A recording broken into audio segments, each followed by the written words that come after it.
What are the solutions to rebuild a free and liberated Palestine or Gaza? If it's a tough situation here, multiply that by 10,000-fold, and a million-fold, and then you have Gaza. You have to we all, not you, we have to accept that certain things are within our power and certain things are not within our power.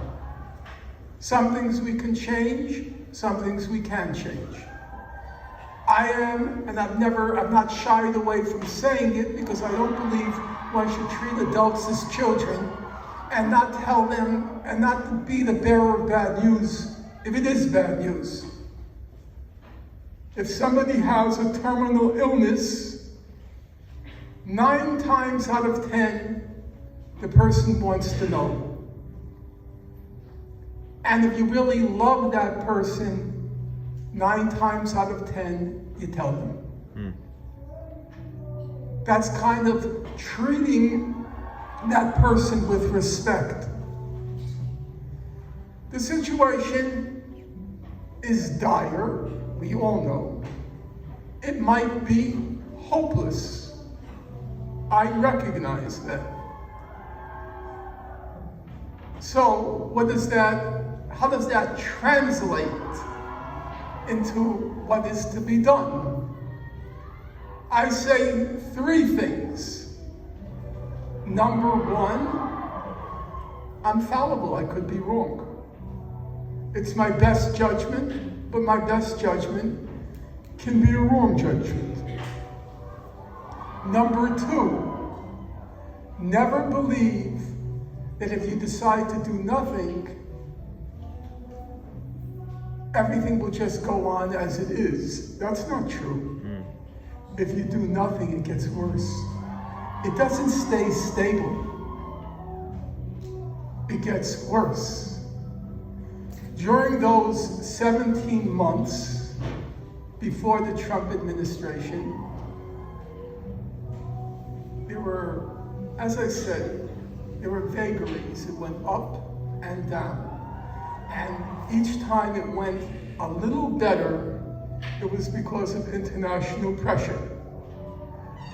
You might recall when Israel killed the members of the World Food Central, it was called, what was it? Say it again? World Central Kitchen. When they killed the members of the World Central Kitchen, and it was at the end of March 26th, I think, was when the ICJ handed down another decision. The convergence of those 2 things, it forced Israel to make some concessions for a brief period of time, 3 or 4 weeks. And I think the encampments in the spring had a real impact. That's why the Jewish supremacist billionaire class demanded that they be crushed. They had an impact because they kept the situation alive. It was on the front pages. They couldn't get it off.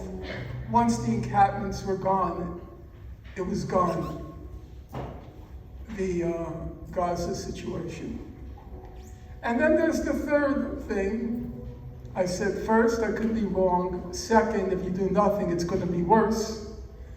And third, at my ripe old age, you realize that it was said of Confucius that Confucius persisted in his path in the full knowledge that it was hopeless. He persisted in his path in the full knowledge that is hopeless. What does that mean? Even if you know something is hopeless, there's something inside of you that cannot accept doing nothing. In other words, if you're really, for lack of a better word, a moral person, you don't do or not do on the basis of results. You do it because it's the right thing to do.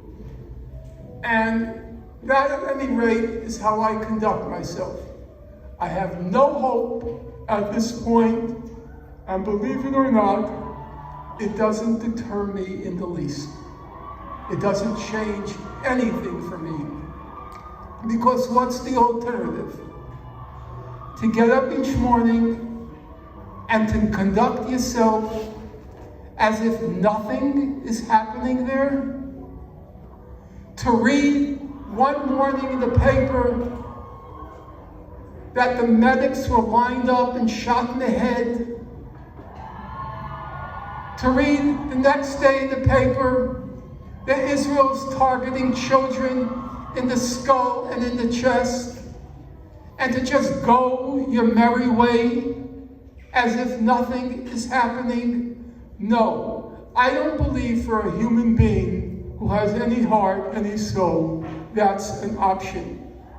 So at this point, I don't much care if it's hopeless. I'll keep doing what I'm doing.